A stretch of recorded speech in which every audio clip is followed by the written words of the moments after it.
ګرانو زده کوونکو سلامونه او نیکې هیله لرم روغ او جوړ اوسئ. بسم الله الرحمن الرحیم. خپل چینل ته تدریس ریاضی آسان ته ښه راغلاست. هیله لرم خپل چینل لایک کړئ، کومنټ مه هېروئ او درس د نورو ملګرو همصنفانو سره هم شریک کړئ. او هیله لرم چې سبسکرایب هم هیر نه کړئ. خپل چینل سبسکرایب کړئ ترڅو ټول درسونه منظم وګورئ. د نن ورځې نوی درس به کوم درس وي؟ اوس به یې درته معرفي کړم. مضمون د اووم ټولګي یا د اووم صنف ریاضي، موضوع ده د تامو اعدادو تقسیم یا ویش، او پاڼه کومه پاڼې دي د تاسو د کتاب د 87 نه تر 88 پاڼې پورې تاسو درس دی. ستاسو ښوونکی د سپوږمۍ وردک.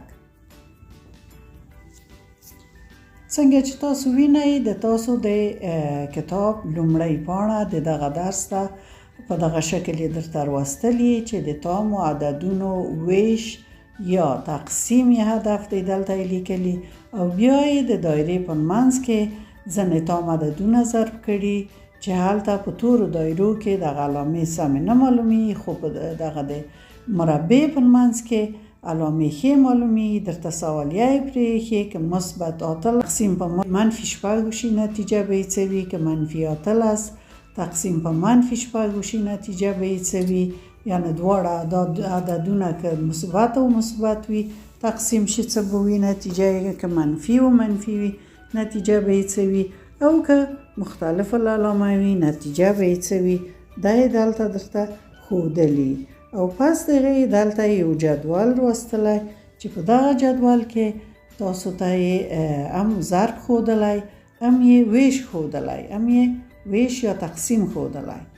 ضرب د تاسو پخوانی درس و. په پخوانی درس کې موږ تاسو لوستی وو چې هر کله یو مثبت عدد د یو مثبت عدد سره ضرب شي نتیجه یې څه کېږي؟ مثبت کېږي.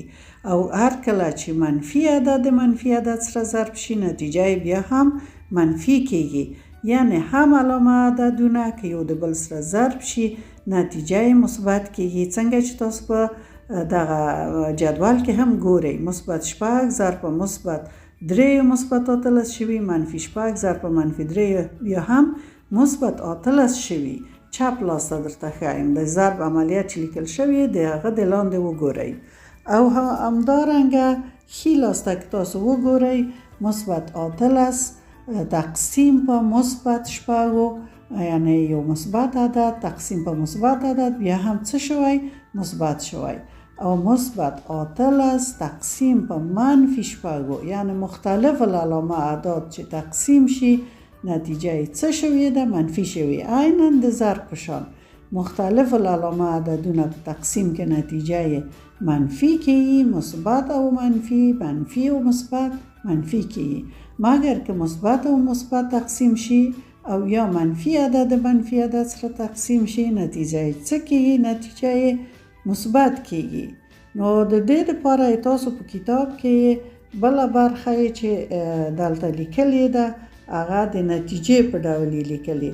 په خلاصه به درته ولولم که یو منفي عدد پر مثبت عدد وویشل شي د ویش د حاصل علامه منفي ده. دوام ټکی که یو منفي عدد پر بل منفي عدد وویشل شي د ویش حاصل یې علامه یې مثبته ده. که یو دریم ټکی که یو مثبت عدد پر منفي عدد وویشل شي یا تقسیم شي د ویش د حاصل علامه څه ده؟ منفی ده. یعنی بیا هم درته تکراروم که هم علامه اعداد تقسیم شي که منفی وي دواړه او یا دواړه مثبت وي نتیجه مثبت کېږي، او که مختلف العلامه اعداد تقسیم شي که یو یې مثبت وي بل منفی، او یا اول یې منفی وي دوم یې مثبت، بیا نتیجه یې څه کېږي؟ نتیجه یې منفی کېږي. اوس به راشو د پوښتنې برخې ته. د 88 پاڼې پوښتنو ته به راشو. دلته 3 پوښتنې شوي. زه به یې د لومړۍ پوښتنې څو جزه درته حل کړم. کیڼې خواته یې ضرب دی او ښۍ خواته یې تقسیم درکړی. موږ به دغه رابطه د تقسیم او د ضرب دلته ولولو وګورو د سوالونو په حل کې، او همداشان موږ به په دوهم پوښتنه کې هم وګورو چې څه رقم سوالونه موږ تاسو کولای شو چې کله چې یوه افاده موږ ته راکړل شي، اول افاده ساده کوو، پس دغه تقسیموو، هغه به هم حل کړو. او دریم سوال به چې جدول یې د موږ نه غوښتی، د دریم سوال پوښتنې به حل کړو، پس دغه به په جدول کې واچوو. ډېرو ګرانو زده کوونکو، اوس به راشو د اته اتیاومې پاڼې پوښتنو ځوابونه به درته حل کړم، پیدا به کړو چې ځوابونه یې څه دي. دلته یې د ضرب او د تقسیم سوالونه تاسو ته درکړي. خالي قوسونه یې په لومړي سوال کې خالي قوسونه درکړي، هغه خالي قوسونه منځ کې اعداد تاسو ډکوئ. دلته په ضرب کې درکړي چې -15 ضرب په کوم عدد شي چې مثبت 20 شي. اول خو علامې تعینوو. ما تاسو ته په ضرب کې درښودلي وو مخکې درس کې چې کله چې دوه علامه ضرب شي، مثبت او مثبت، منفي او منفي، نتیجه یې څه کېږي؟ مثبت کېږي. نو اول به علامه تعیین کړو چې د حتما علامه منفي ده. اوس کوم عدد ضرب په 50 شي چې 20 تاسو ته درکړي؟ واضح خبر دی، تاسو زده دي 4 په 50 کې څو کې؟ 20 کې. 4 په 50 کې 20. دلته به 4 ولیکو. را بشو د تقسیم سوال ته. د تقسیم په سوال کې حاصل د ضرب دلته لیکل کېږي، یې مقسوم په خانه کې، او کله چې لومړی جز د ضربي تقسیم په حاصل د ضرب شي، دوهم جز د ضربي ورکوي، یعنی موږ ته باید -4 راکړي. کله چې موږ 20 په 50 تقسیموو، څو ځلې باید تقسیم کړو؟ 4 ځلې. 4 په 50 کې څو کې؟ 20 کې. دلته به 4 ولیکو. اوس زه به لکه مخکې مې چې درته وویل، ما دغه خبر نه جنجالي کیو، لکه په ضرب کې چې هم علامه اعداد ضرب شي نتیجه یې مثبت کیږي، او په مختلف علامه چې ضرب شي نتیجه یې منفي کیږي. دلته هم 20 د موږ تاسو مثبت دی، علامه هم دلته نه ده لیکلې، مثبت دی. کله چې مثبت او منفي تقسیم شي، نتیجه یې څه کیږي؟ نتیجه یې منفي کیږي. مختلف العلامه نتیجه منفی، د هم علامه نتیجه په تقسیم کې څه کیږي؟ د مختلف العلامه منفی او د هم علامه مثبت کیږي. نو دلته تاسو ګورئ چې دوهم جز یې تاسو ته درکړ، دوهم ضربي جز یې تاسو ته -4 یې تاسو ته درکړ. دوهم سوال، مثبت 9 ضرب په کوم عدد شي چې -50 تاسو ته درکړي؟ اول خو ما تاسو ته په ضرب کې درښودلي وو، بیا یې تکراروم چې حتما مختلف العلامې ضرب شوي چې دلته نتیجه یې څه شی شوي؟ منفي شوي. نو علامه باید منفي ونیسو. اوس 9 ضرب په کوم عدد شي چې 50 تاسو ته درکړي؟ کوم عدد؟ 8. حتما د تاسو زده دي. 8 ضرب په 9 کې څو کېږي؟ 8 ضرب په 9 کې 50 کېږي. مثبت ضرب په منفي کې څو کېږي؟ منفي عدد تاسو ته درکوي. اوس به یې تقسیم وګورو. حاصل د ضرب یې دلته لیکلی -50 تقسیم په مثبت 9. ما تاسو ته وویل چې تقسیم هم د ضرب رقم کله چې مختلف العلامه یو د بل سره تقسیم شي، علامه حتما څه شی کېږي؟ منفي کېږي. کوم عدد ضرب په 9 شي تاسو ته 50 درکړه چې تقسیم یې کړئ؟ واضح خبر ده چې 8 -8.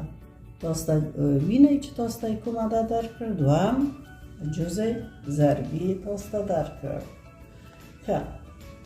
اوس به دلته وګورو چې په قوس کې څو راشي چې -15 شي چې -15 داسې درکړي. اول خو علامه منفي ده، حتما باید دلته عدد څه وي؟ مثبت وي، چې مثبت ضرب په منفي شي. او ورڅي 9 په 50 کې څو کېږي؟ 9 په 50 کې 15 کېږي. اوس بیا -15 چې دلته اصل ضرب دی، تقسیم په دوهم جزء ضربی باید موږ ته اول جزء ضربی راکړي، یعنی مثبت 9 راکړي. منفی تقسیم په منفی هم علامه دي. دواړه ما درته ویلي وو چې که منفی په منفی تقسیم شي یا مثبت په مثبت تقسیم شي نتیجه یې څه کی؟ مثبت کی. پر د هم علامه اعدادو په نتیجه کې تقسیم نتیجه مثبت کی. کوم عدد ضرب په 5 شي چې تاسو ته 15 درشي درکړي؟ واضح خبره ده چې اوه 5 کې څو کی 15 درشي کی. نو موږ ته یې لومړی ضربي جز په لاس کې راکړ. اوس به ولاړ شو دوامې پوښتنې ته. دوامې پوښتنې کې ویلي چې د منفي 8 مثبت بیا داخل د قوس کې د قوس دننه منفي 4 د افاده حاصل او د مثبت 7 و منفي 18 د افاده حاصل به څرنګه موږ تاسو وویشو. اول به دا ساده کړو. مثبت 7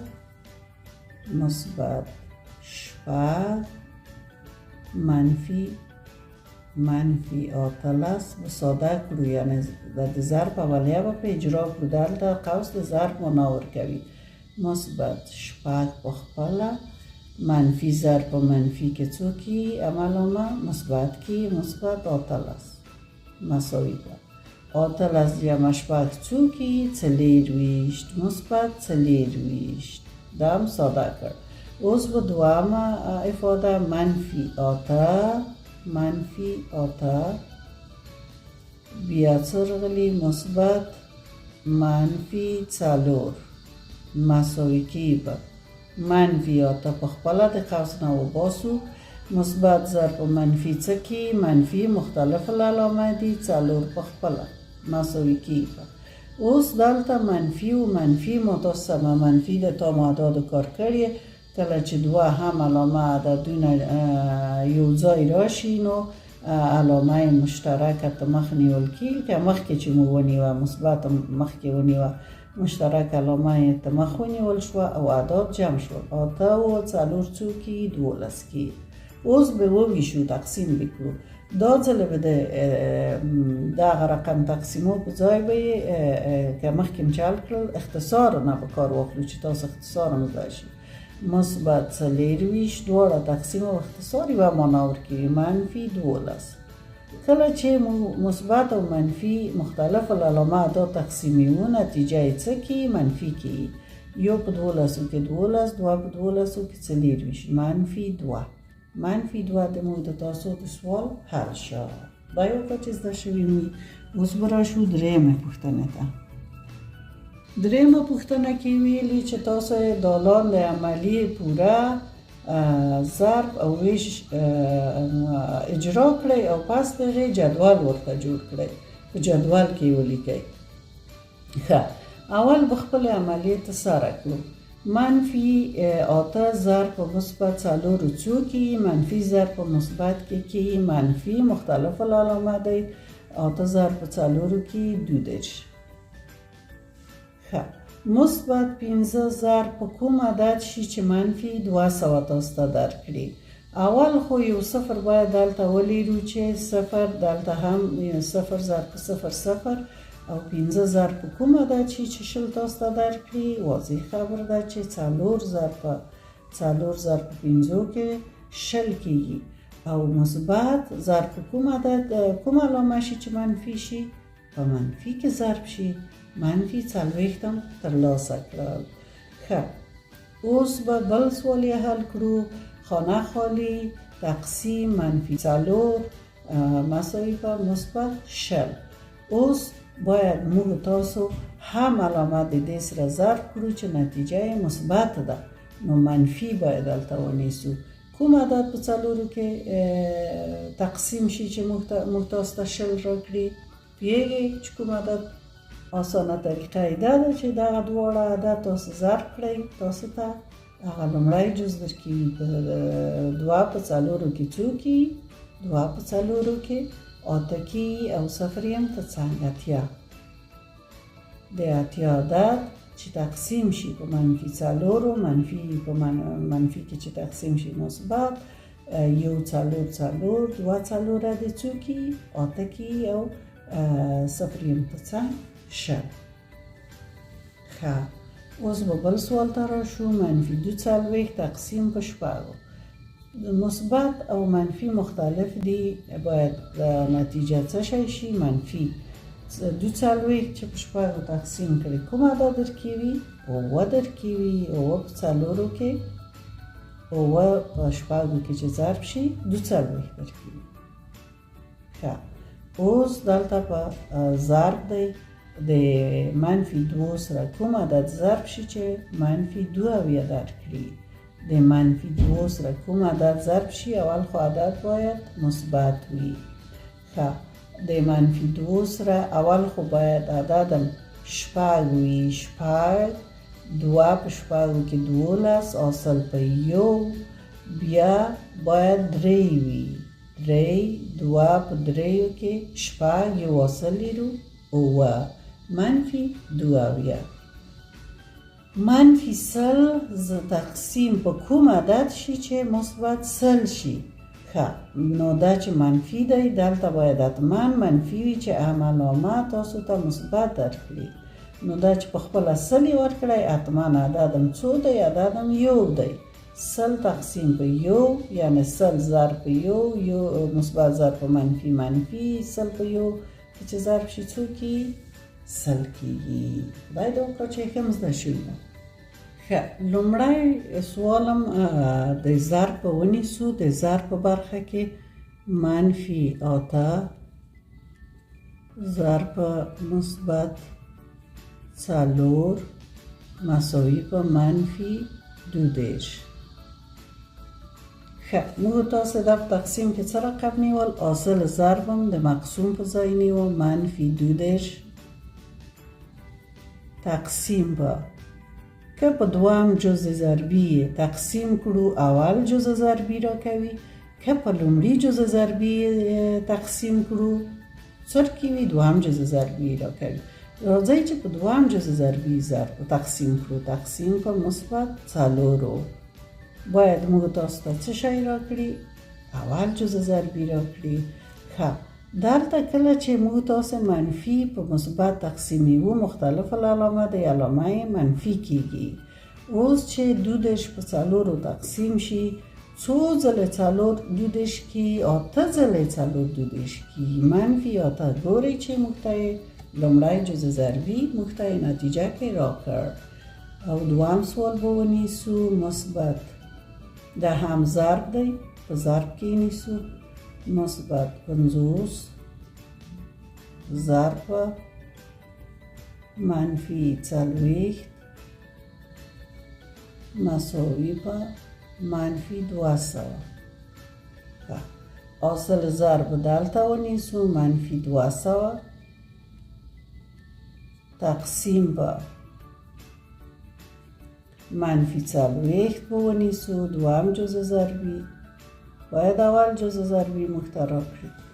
منفي دلته منفي 4 شول. باید موږ تاسو حاصل هر عدد چې وي د دواړه علامه دي باید هغه شی مثبت وي. مثبت وي. اوس تاسو 0 د 0 سره خو دلته یو 0 ونیسئ. 0 دلته پاتې شو 4 دلته پاتې شو 0. 4 ضرب په کوم عدد شي چې تاسو ته 0 درکړي؟ ضرب په 50 شي. 50 عددم څو شو؟ مثبت 50. دغه دی ګوري لومړی جزء ضربي تاسو ته درکړه مثبت 50. ښه بل سوالم تقسیم دی. منفي 8 تقسیم برخه کې مې ونیوه. تقسیم په منفي 4 مساوي په مثبت 0. اوس د 2 ضرب ونیسو. حاصل د تقسیمم څو دی؟ حاصل د تقسیمم 0 دی. مثبت 0 ضرب. ښه که تاسو دا ضرب په 4 وکړئ په مقسوم علیه کې ضرب کړئ په منفي 4 یې ضرب کړئ مساوي کېږي په مثبت ضرب په منفي کې منفي 4 ضرب په 0 0 2 په 4 کې 8 تاسو ګورئ چې تاسو ته یې مقسوم درکړ. بل سوال دی تقسیم کې به یې ونیسو. منفي 42 تقسیم په 4 مثبت 4 مساوي دی په منفي 9. اوس به د دې ضرب ولیکو. د دې ضرب چې ولیکو نو تاسو منفي 9 دلته نیسو. حاصل د تقسیم منفي 9 ضرب کوم عدد ضرب څو شي؟ ضرب که 4 شي مثبت 4 مساوي کیږي به 4 په 9 کې کیږي 42 منفي ضرب په باندې مثبت کې کیږي منفي. ګورو چې مقسوم یې موږ ته راکړ. آخري سوال به ونیسو. منفي 100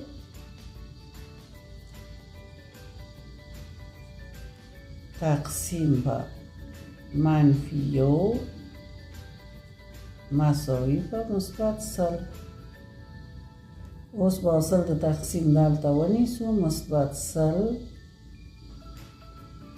ضرب د مقسوم علی د څو دی؟ منفي 1 دی. منفي 1 مساوي دی که منفي ضرب په مثبت کې منفي مختلف العلامه 1 په 100 کې 100. دغه دې تاسو ته مقسوم درکړم. ګرانو زده کوونکو هیله لرم چې ښه زده شوی وي درس، پرې پوه شوي وئ، او که پوه نه وئ چیرې مشکل لرئ، چیرې تاسو ته ستونزه وي، نو هیله لرم چې د درس په کومنټ کې ماته یې ولیکئ. زه به یې د سره تاسو ته حل کړم. خپل درس هم خپل چینل هم سبسکرایب کړئ، درسونه هم د نورو ملګرو همصنفانو سره شریک کړئ. الله مو مل شه، ښه ورځ ولرئ.